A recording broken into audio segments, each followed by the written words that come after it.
Canalisation des guides. Épisode 1. Objection au bonheur. Aucun cerveau humain, conditionné par la logique des équations tendant à dire ce que la statistique, depuis des millénaires, a déjà montré, aucun cerveau humain n'accepterait de se dire en objection du bonheur. Je n'aime pas même l'idée de croire que je peux être contre mon bonheur. Et si une société entière, tout en étant logique et fière, avait une objection au bonheur, que serait notre devenir? Que serait notre avenir?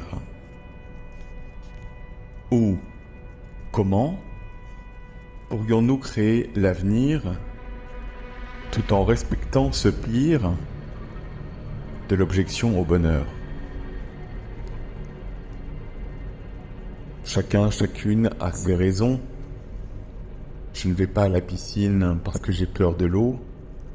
Je ne mange pas du gâteau parce que je vais grossir.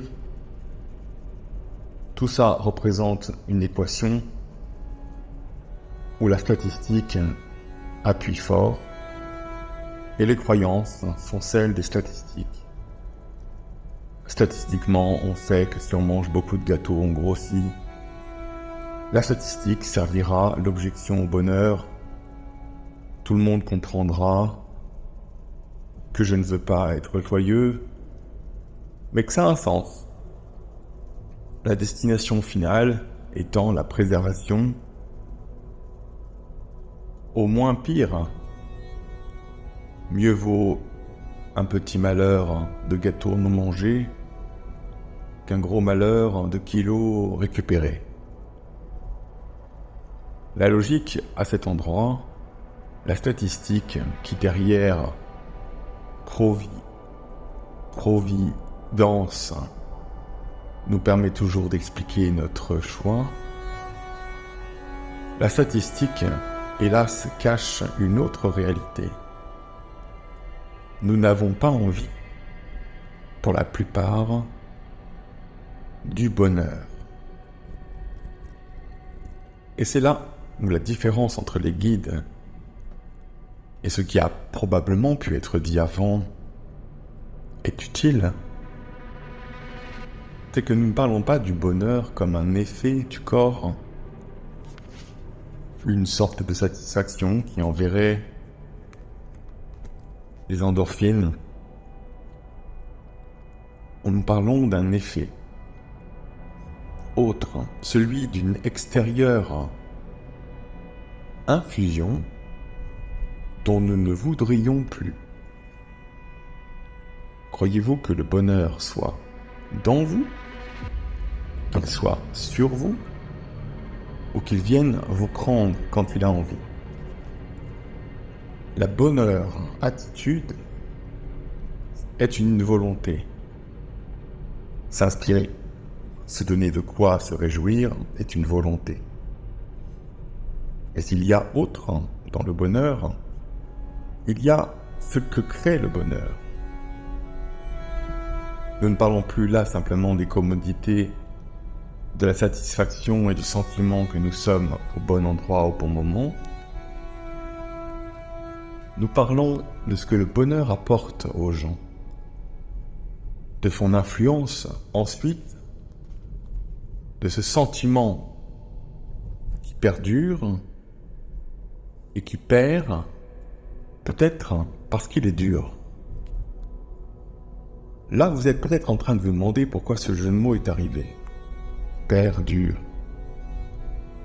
Si j'ai le bonheur en moi, pourquoi je perdrais et pourquoi ce serait dur? Mais voyons un peu les situations réelles que le bonheur va vous donner. Tiens, vous êtes en bonheur aujourd'hui et vous le montrez. Étonnamment, quelqu'un d'autre va le regarder et objecter.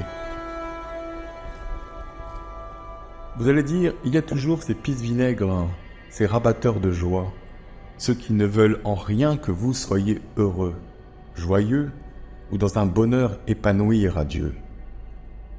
Mais qui sont-ils?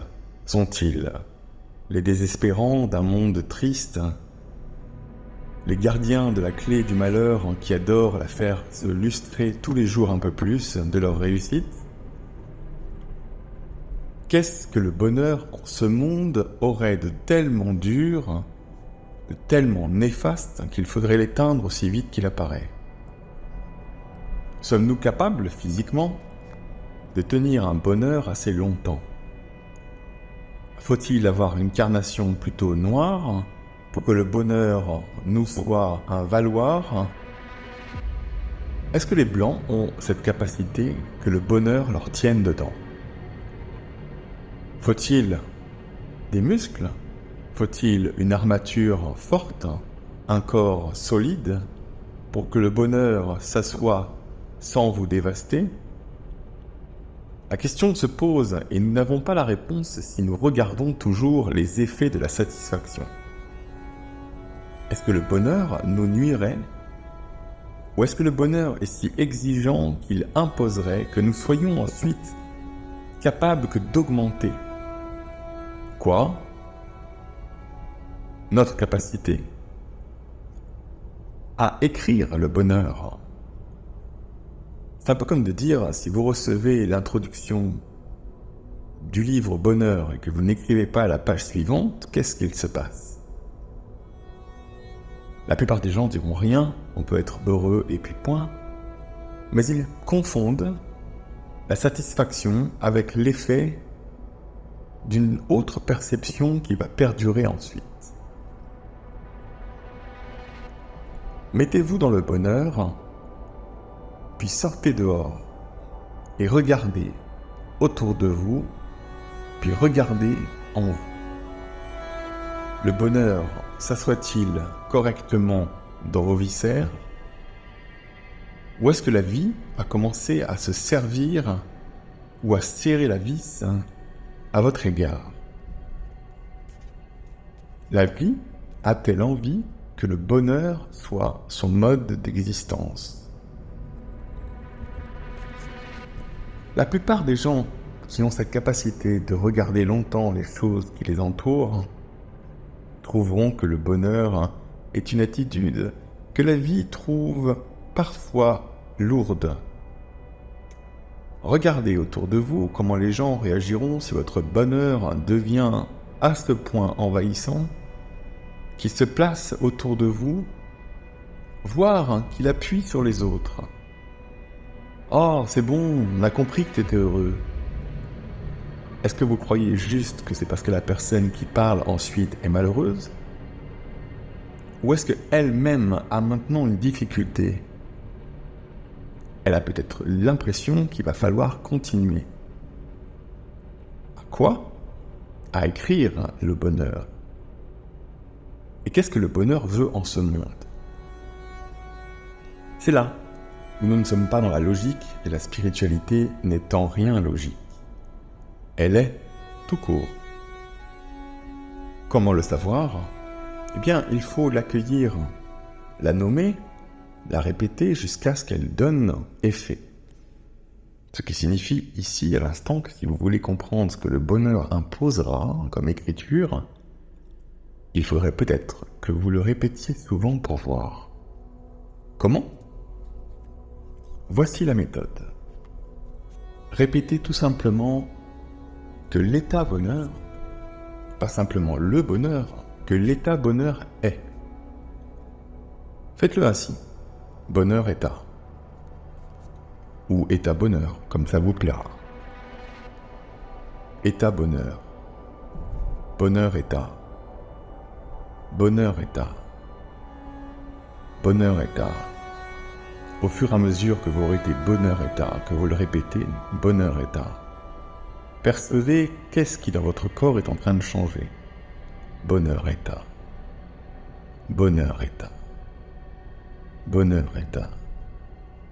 Bonheur-état. Est-ce que vous percevez que quelque chose essaye de vous relever plus haut? Bonheur-état. Tire vers le haut. Bonheur-état. Comme si quelque chose voulait un peu tendre et étendre votre colonne vertébrale. Bonheur-état. Bonheur-état. Bonheur-état. Et puis, un sentiment pourrait venir. Bonheur-état. Bonheur-état. Quelque chose qui a l'air de montrer que maintenant que vous êtes un peu plus haut, bonheur-état. Bonheur-état. Vous n'êtes pas avec les autres, en réalité. Bonheur. Bonheur-état. Répétez plusieurs fois. Bonheur-état. Bonheur-état. Bonheur-état. Vous sentirez un isolement. Bonheur-état. Bonheur-état. Un isolement comme quelqu'un qui est face à un groupe et qui se devrait peut-être de s'en occuper. Un maire, un syndicaliste, un notaire, non. Quelqu'un dont le but, le rôle, est de s'occuper d'un groupe.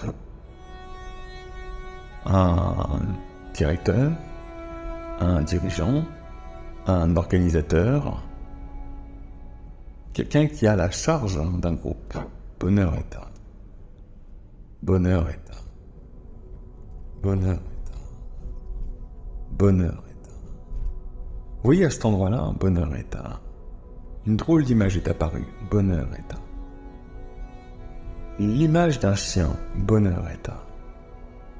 Bonheur-état. Comme s'il y avait bonheur-état. L'obligation de la présence d'un chien à présent. Bonheur-état. Bonheur-état. Vous croyez que c'est faux? Bonheur-état. Le bonheur n'aurait pas besoin d'un chien? Bonheur-état. À quoi sert donc un chien? Bonheur-état.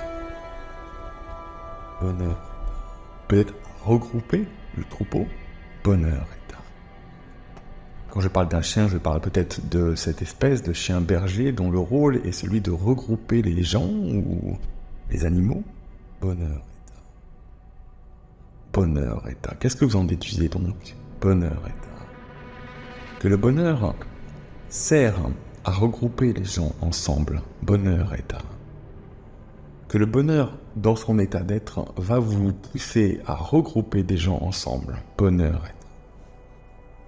Bonheur-état. Et que si vous êtes non disposé, bonheur-état, à faire ce travail qui est celui de l'engagement à l'égard du groupe, bonheur-état. Bonheur-état. Alors vous allez vous sentir mal, très mal, parce que l'état de bonheur ne va pas accepter que vous soyez incapable de le suivre.